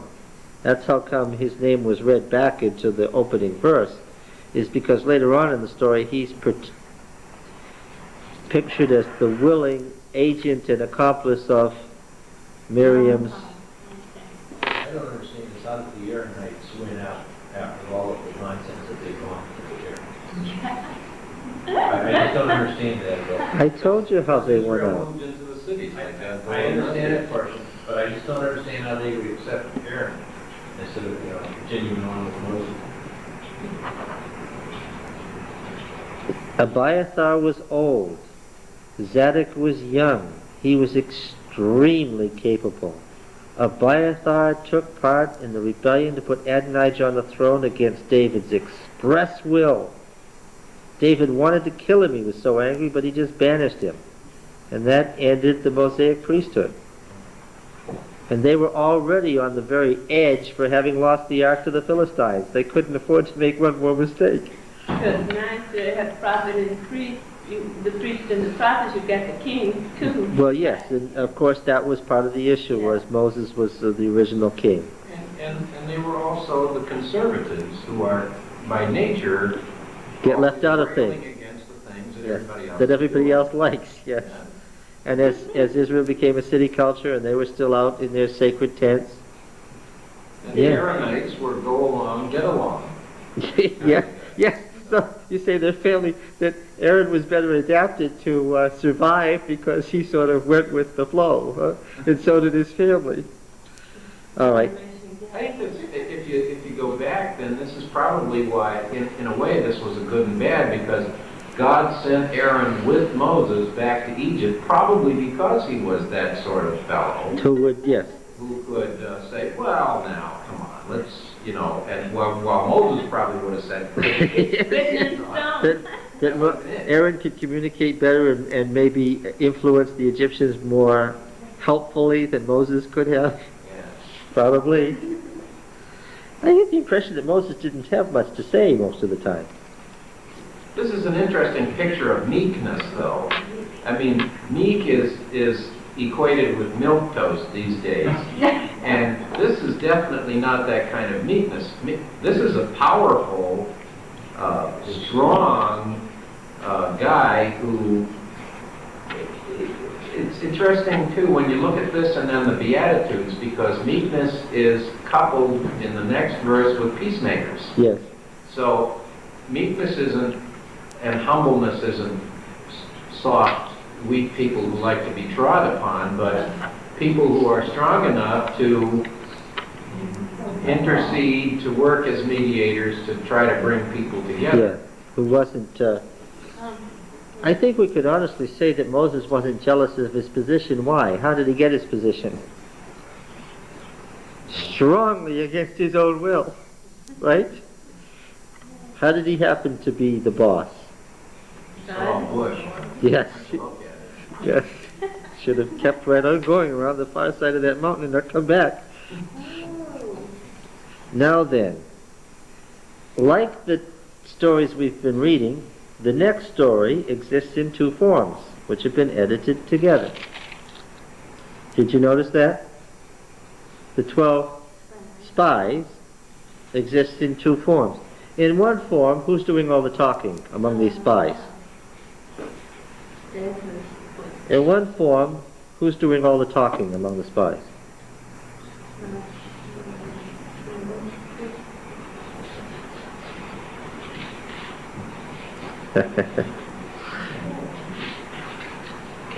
Caleb, that's right. And in the other form, who's doing all the talking? Yeshua. Caleb and Joshua together. In one form, the issue is whether the land itself, it turns out to be a rotten land. And in the other form, the issue is whether or not they are actually strong enough to take this land, or whether they're going to get slaughtered if they attempt to go in there. They're not mutually exclusive, but they're not the same thing either. Okay, let's take a crack at it.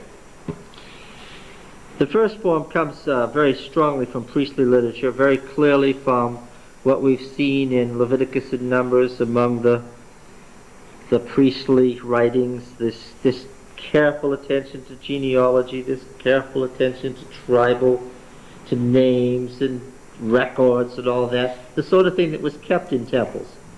Yahweh said to Moses, send men to spy out the land of Canaan. And notice in this story, it's the whole land, right? It's not just the valley of Eshcol and Hebron, which I give to the people of Israel. From each tribe of their fathers shall you send a man, everyone a leader among them. So Moses sent them from the wilderness of Paran according to the command of Yahweh, all the men who were heads of the people of Israel, and these were their names, from the tribe of Reuben, beginning with Reuben this time as the oldest. Shammah the son of Zachor, from the tribe of Simeon; Shaphat the son of Hori, from the tribe of Judah; Caleb the son of Jephunneh, from the tribe of Issachar; Egal the son of Joseph, from the tribe of Ephraim; Hoshea the son of Nun, from the tribe of Benjamin; Palti the son of Raphu, from the tribe of Zebulun; Gadiel the son of Sodi, from the tribe of Joseph, that is Manasseh; Gadi the son of Susi, from the tribe of Dan; Amiel the son of Gemali, from the tribe of Asher; Shetha the son of Michael, from the tribe of Naphtali; Nabi the son of Vopshi, and the tribe of Gad; Geuel the son of Maki. These were the names of the men whom Moses sent to spy out the land. In parentheses, from a scribe, Moses called Hoshea the son of Nun Joshua. Hoshea's salvation, Yoshua's, Yoah's salvation, meaning Yahweh. Moses sent them to spy out the land of Canaan, the whole land. Okay, cut. The next verse of this story is verse 21. So they went and spied out the land. He sent them to spy out the land, and the next is, they went and spied out the land, from the wilderness of Sin to Rehob near the entrance of Hamath. So how far did they go? No, the wilderness of Sin is where? Way down here, south of where they actually were. They were in Paran. Where? All the way up to Lebo Hamath is up there in Syria. Yeah, in the far north. So they were busy during those 40 days because they took a big journey. So how did it go? Verse 25. At the end of 40 days, they returned from spying out the land, and they came to Moses and Aaron and to all the congregation of the people of Israel in the wilderness of Paran. Got. Okay. Moses chose them. Here's their names from each tribe. He told them to spy out the whole land. They went and they spied out the whole land, all the way up to Lebo Hamath. At the end of 40 days, they came back to wilderness of Paran, where Israel was camped, you remember, to tell them what they saw. Okay? What did they say? Well, verse 32 tells us what they said. Not so, it's a wow.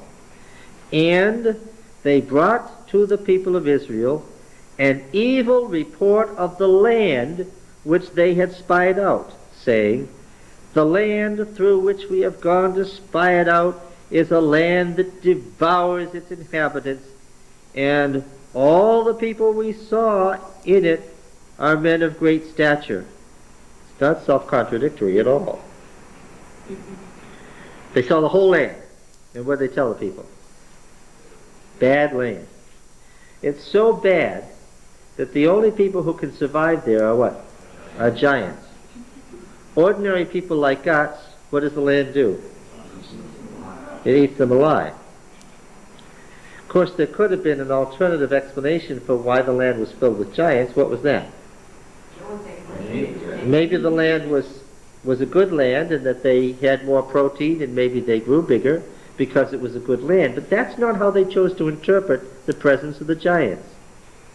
Remember, these people were people 4 to 5 feet tall.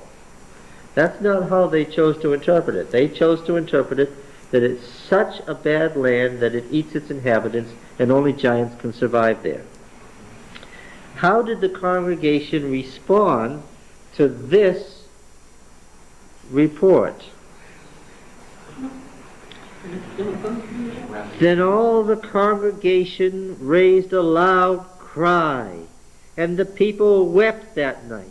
And all the people of Israel murmured against Moses and Aaron. The whole congregation said, would that we had died in the land of Egypt, or would that we had died in the wilderness. Okay. Now this is Moses and Aaron, right? Verse 5. Then Moses and Aaron, by way of response, fell on their faces before all the assembly of the congregation of the people of Israel. And Joshua the son of Nun, and Caleb the son of Jephunneh, who were among those who had spied out the land, rent their clothes, and said to all the congregation of the people of Israel, the land which we passed through to spy it out is an exceedingly good land. See, it's much clearer when you separate out the strands of the narrative. What's the issue? The issue is the value of the land. And these people are saying, the congregation is saying on the strength of what they're being told, that this land is so bad that they would be better off where? Living in Egypt or in the wilderness, where at least the land wasn't going to devour them. And Caleb and Joshua are saying what? It's an exceedingly good land. And the rending of the clothes, I know this is very, very, very serious. When you tear your clothes, what are you asking for? For God's judgment. What kind of a penalty are you asking for?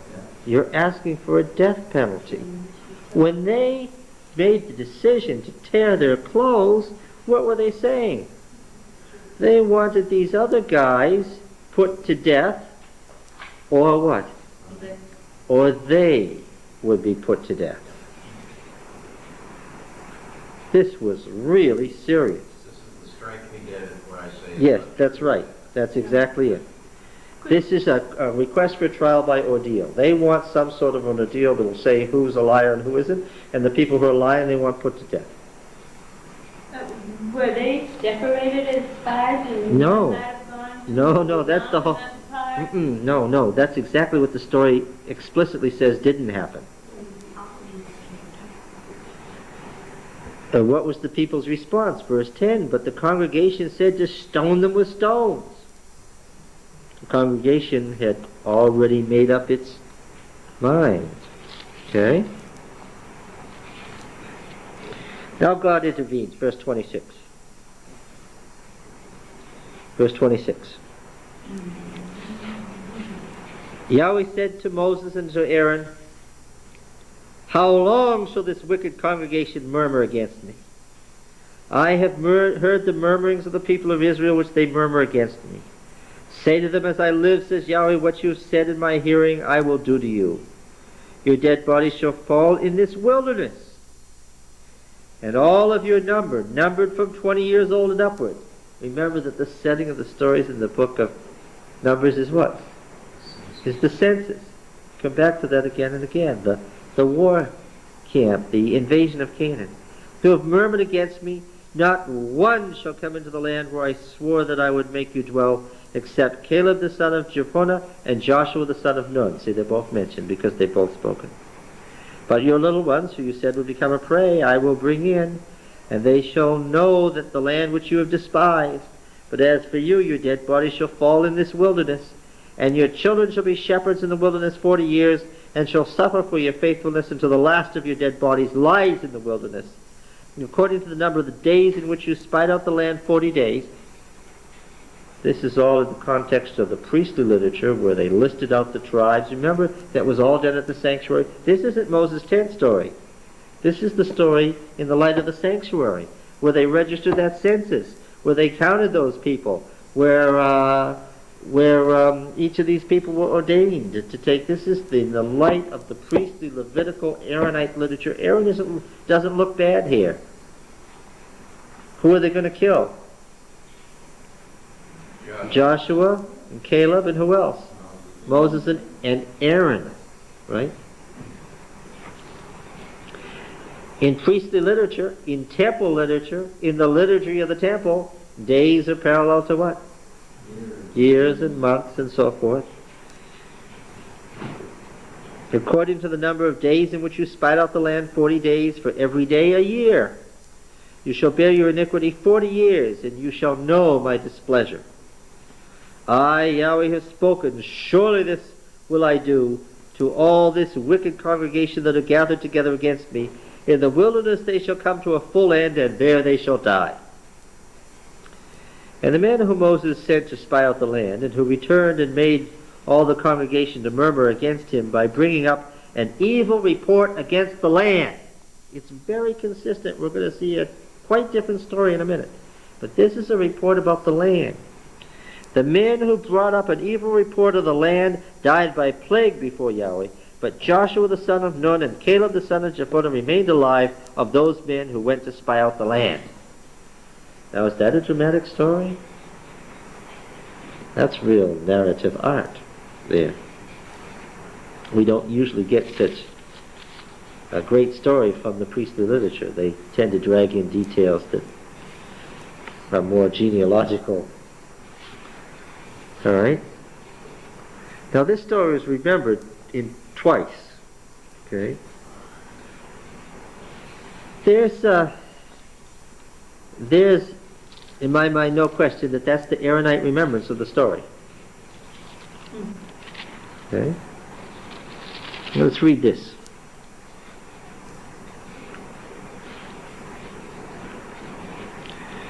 The story has some same materials where the words are repeated together. Moses is first instructed to send men to spy out the land. And then in verse 17b he says, Moses said to them, "Go up into the Negev yonder, and go up into the hill country and see what the land is." What do you notice right away? Very striking. Suddenly you notice, right away. First sentence, what do you notice? Where are they going? What? And the hill country above it. So where's that? That's Judah. Where are they not going? North, yes.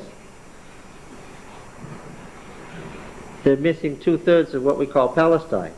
This tells them to go to look in southern Palestine in the area of Judah. I noticed that right away.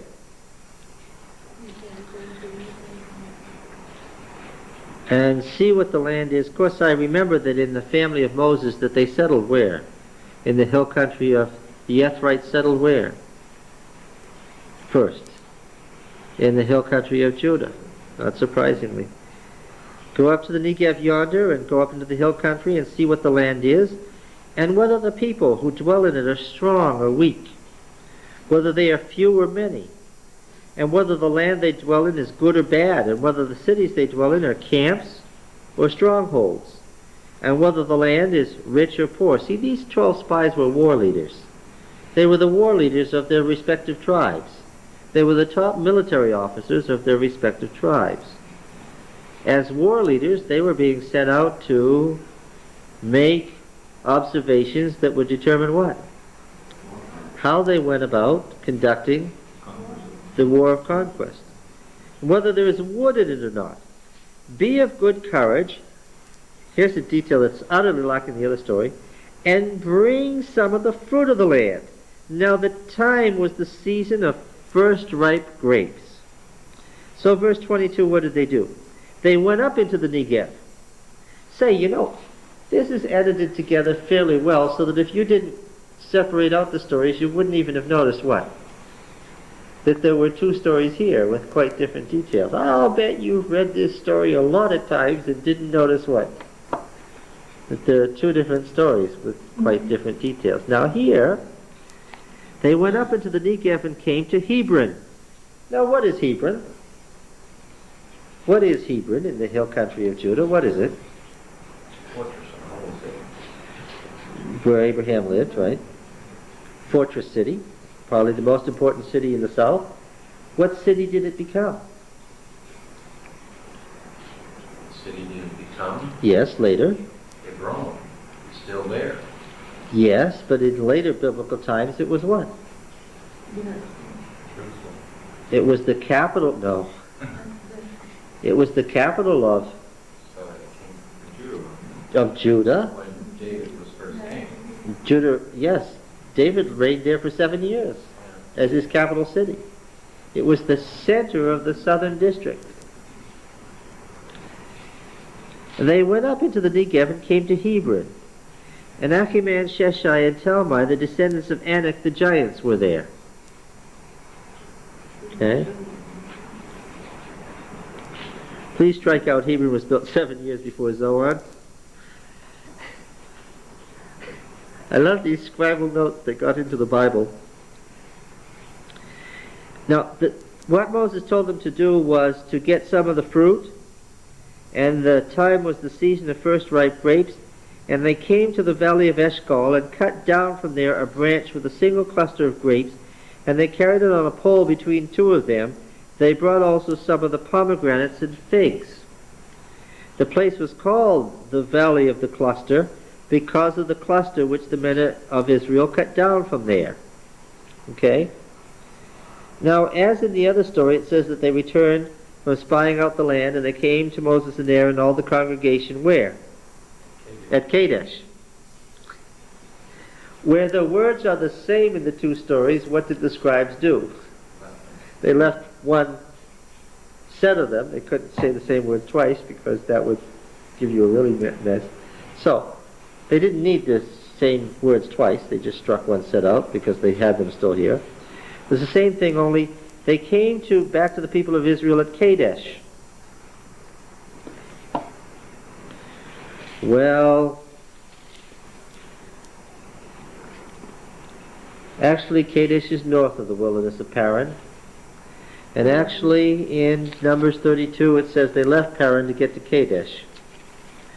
So what we have here is a slight distinction in where they remembered Israel was encamped at the time of this event.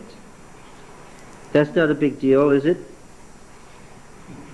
Nobody's too concerned about that. It's a different place. Oh, yeah. I don't know that there are any fundamentalists left in this room. Yes, so here they are. They come back to Kadesh, and they brought back word to them and to all the congregation and showed them the fruit of the land. Now, as the story is going so far, what would I expect the spy's report to be like? So far, the details would lead me to believe that grapes and pomegranates and figs, it sounds nice. So, could they say that the land was bad? As in the other story, it'd be hard to say if you're carrying all this stuff back, right? So what are they going to say? What do you think they're going to say? Okay, they showed them the fruit of the land, verse 27, and they told him, "We came to the land to which you sent us. It flows with milk and honey, and this is its fruit." So in distinction to the other story, what do we have here? The land is wonderful. It's wonderful. Then what's the catch? Yet the people who dwell in the land are strong, and the cities are fortified and very large. And beside that, we saw the descendants of Anak there, the giants. Now here's a detail that the stories share in common. And what is that? The land was filled with giants. The Amalekites dwell in the Negev. The Hittites, the Jebusites, and the Amorites dwell in the hill country. And the Canaanites dwell by the sea and along the Jordan. Oh no, the whole land is filled with giant people in great, huge, fortified cities. It's not a bad land, what? Scary. It's occupied with what? Everywhere. Everywhere we went, there were what? There were giants. What now? You've got to picture what's the reaction of this on the congregation. Do they begin to go, well, this isn't the people who have distinguished themselves with a great deal of deliberative counsel. They're not people who think quietly about what shall we do now. What do they do when everything seems to be going wrong? Yes. Verse 30 tells us, but Caleb, who's missing here? Joshua. Am I making it up? Am I making it up that there's more than one story here? No, I'm not. No. But Caleb quieted the people before Moses. Who else is missing? Aaron. Which one of these stories is the rejection of Moses story? No, the other one was Moses and Aaron and Caleb and this one. The before Moses, who are they complaining to? As a result of the report of the spies, who are they complaining to? Moses. But Moses hasn't even got a chance to complain yet before Caleb steps in, and he quieted the people and said, "Let us go up at once and occupy it, for we are well able to overcome it." The issue here is not the land, but what? The people. And he says, No problem. we're well able to overcome it. Then the men who had gone up with him said, no mention of Joshua, "We are not able to go up against the people, for they are stronger than we." And there we saw, and as if to rub it in, verse 33, and there we saw the Nephilim. Now the Nephilim were the giant race prior to the flood, the fallen ones who descended from the race of Cain and the fallen angels, remember? The sons of God married the daughters of men and created the Nephilim, the giant race of semi-divine beings that God destroyed in the flood.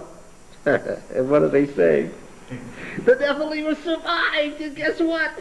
They're living right there waiting for us.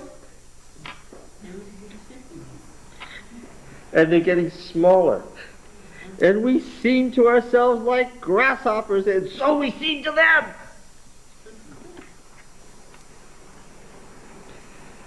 Don't you just love it? And here's where the narrative repeats. They remember the same words. The people said what? Would that we had died in the land of Egypt, or would that we died in the wilderness? Why does Yahweh bring us to this land to fall by the sword? Our wives and our little ones will become a prey. And now they add something in this story that's a little additional detail. What do they say here? Let's go back. Wouldn't it be better for us to go back to Egypt? And they said to one another, let's choose a captain and go back to Egypt. All right. What did Caleb do? Caleb said, if Yahweh delights in us, verse 8, he will bring us into the land and give it to us, a land which flows with milk and honey. Only do not rebel against Yahweh, and do not fear the people of the land, for they are bread for us. Their protection is removed from them, and Yahweh is with us. Do not fear them. All right? But all the people said to stone them with stones. Same passage. Both. Then the glory of Yahweh appeared at the tent of meeting. What tent is this? To all the people of Israel. Out there. And Yahweh said to Moses, how long will this people despise me? And how long will they not believe in me in spite of all the signs which I have wrought among them? I will strike them with a pestilence and disinherit them, and I will make of you a nation greater and mightier than they. Again, this is right out of Exodus 33 and 34. Last time God said that, who did Moses bring up? The Egyptians. Here we go. But Moses said to Yahweh, then the Egyptians will hear of it. At least he's nothing if he's not consistent. For thou didst bring up this people in thy might from among them, and they will tell the inhabitants of this land, they have heard that thou, O Yahweh, art in the midst of this people. Remember that? What was the big argument he had with God about? Whether God would go in the midst of them. See, this is a cycle of stories. They were all a single unit once upon a time. For thou, O Yahweh, art seen face to face. A phrase here, not literally now. And thy cloud stands over them, and thou goest before them in a pillar of cloud by day and a pillar of fire by night. The argument is, Moses is making is, anybody looking at our camp from a distance can see what? Can see that you're here. Now if thou dost kill this people as one man, then the nations who have heard of thy fame will say, because Yahweh was not able to bring them into this land, which he swore to give them, therefore he slain them in the wilderness. And now I pray thee, let the power of Yahweh be great as thou hast promised, saying, what's this from? Yahweh is slow to anger and abounding in steadfast love. This is cheeky. He's quoting God's words to him. Forgiving iniquity and transgression, but will by no means clear the guilty, visiting iniquity of fathers upon children, upon the third and fourth generation. That's the promise he made to Moses in the covenant he made to Israel through Moses in Exodus 34. Pardon the iniquity of this people, I pray thee, according to the greatness of thy steadfast love, and according as thou hast forgiven this people from Egypt even until now. Then Yahweh said, Moses is good at this. He knows how to be a mediator. Yahweh said, I have pardoned according to your word. Hey, that's great, huh? Oh, yes. But truly as I live, and as all the earth shall be filled with the glory of Yahweh, that glory of Yahweh was the, show me all your glory. Show me all your glory. His glory was to forgive. None of the men who have seen my glory and my signs, well, he says this down below. It's because there's two endings, right? 2 stories, 2 endings. None of the men who have seen my glory and my signs which I wrought in Egypt and in the wilderness, and yet have put me to the proof these 10 times, and have not hearkened to my voice, shall see the land which I swore to give their fathers, and none of those who despised me shall see it. Now we're in Moses' tent out there. We don't have a sanctuary system, so we don't have 40 days equals 40 years business, right? Now who was the only person speaking among those spies in this story? Caleb. None of them shall see it. Verse 24, but my servant Caleb, see, we had both Caleb and Joshua down in verse 30, but not here. This is the other story. But my servant Caleb, because he has a different spirit and has followed me fully, I will bring into the land into which he went, and his descendants shall possess it. Now, since the Amalekites and the Canaanites dwell in the valleys, turn tomorrow and set out for the wilderness by way of the Red Sea. What do they have to do now? Go back? That's a road. That's a road. Where does that road lead? Towards Egypt. And this is irony. God is saying, okay, since these strong Canaanites lived there, what? And since you want to go back to Egypt, do what? Take the road back to Egypt. How do you suppose Moses felt? Oh, I don't want to say, no, I'm not going to go. Yes. Now, what did they do when they found out? Verse 39. And Moses told these words to all the people of Israel, and the people mourned greatly. That's what they did in Exodus 33 when they found out that God had cut them off from the covenant. It's all the same thematic material from the same stories. And they rose early in the morning and went up to the heights of the hill country, saying, see, we're here. We'll go up to the place which Yahweh has promised, for we've sinned. I think their repentance would have been a wonderful one if what? If it was a real repentance. But what we can tell is what? It was a spur-of-the-moment repentance, and it was too shallow. It wasn't going to last. It wasn't a real repentance. If they'd really repented, what should God have done? Should have taken them on into Canaan. How deep was this? How real was this? This lasted about a day and a night.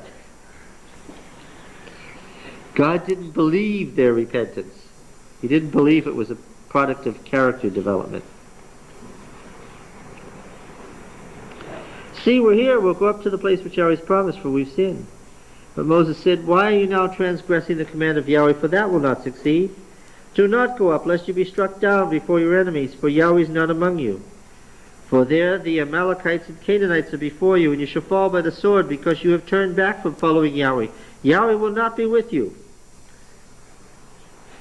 But they presumed to go up to the heights of the hill country.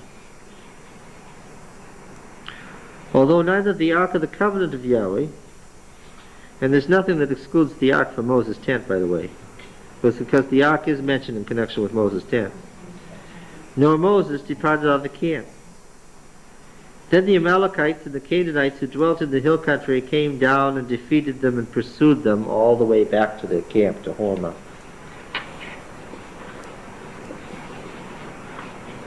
Some more questions about the tent business? Yeah. The tent that they describe is not the one that we're talking about, Moses' tent? Moses' Does it tent. look the same, or? Moses' tent is the tent we're talking about. Right, but As opposed to what? The tabernacle. As opposed to the sanctuary, right. sanctuary. Right. They look the same? No, No. didn't look the same at all. There must have been a sanctuary or something. Or just, we're going by the description of it. Was it? The book of Exodus has 2 tents in it. Uh-huh. The book of Leviticus is all about the sanctuary. It never mentions Moses' tent once. The book of Numbers has 2 tents in it. The book of Deuteronomy has no tents at all. Just the ark. Okay? So those are the facts. The what we said, you weren't here, just summarizing, is that the details about the sanctuary are so clear, so defined, so immense, and so very, very strong that there's no question there was a sanctuary. And you can say exactly the same thing about Moses' tent. Okay? Now, But it kind of makes sense. I mean, the tabernacle was sort of the center of the congregation, but Moses still had to have, I mean, you know, there was a state house, but there's also a governor's mansion. but see, the Aaronites said that Moses was just a minister in the sanctuary. He couldn't even go in because of the glory of the Lord.